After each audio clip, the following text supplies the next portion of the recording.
All right, if you have one of these Harbor Freight solar security lights, 1160 lumens, they're pretty nice lights.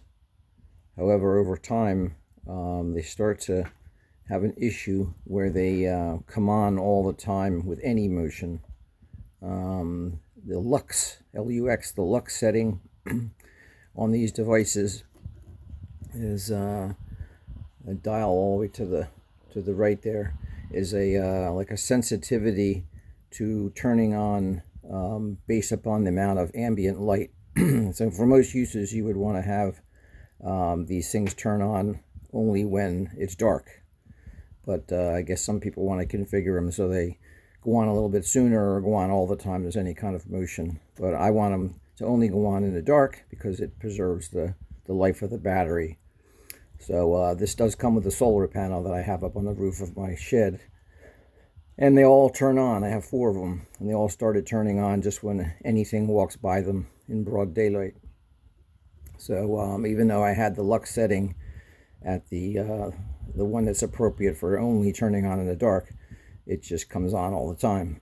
So what I ended up having to do was, if you take the bottom of this open here and take these 2 Phillips head screws out of here,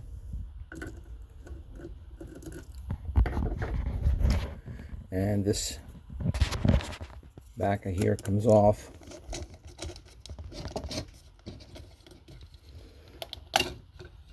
and inside of here you have a circuit board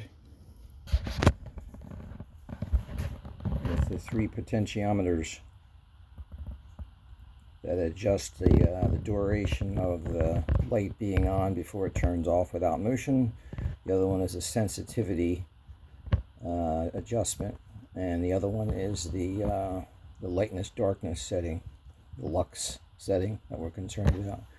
What I found is that these apparently got oxidized or something, and that affects the settings.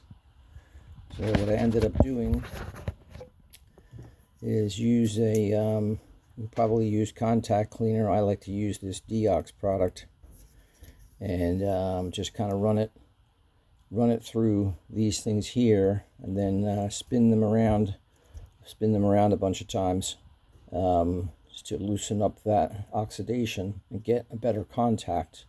And then when you reassemble it, you'll find that the lux thing will start working again properly.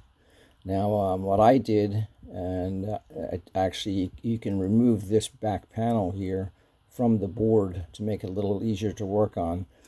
The problem with that is if you start spinning all these things, the shafts that come from the knobs, they're squared, and you want to make sure you have them all lined back up again when you put it back together again. So one thing you could do is just turn all the knobs to the right, and then turn all the potentiometers to the right when you reassemble it. And the turning of these things can be done with if you have a little small Phillips head screwdriver, that can work. You can also pop out one of these little knob things, carefully pop it out of the back, and then just use that as the tool to spin them, and then just pop it back in to position. But once you do that and put it back together again, you will find that it starts working again.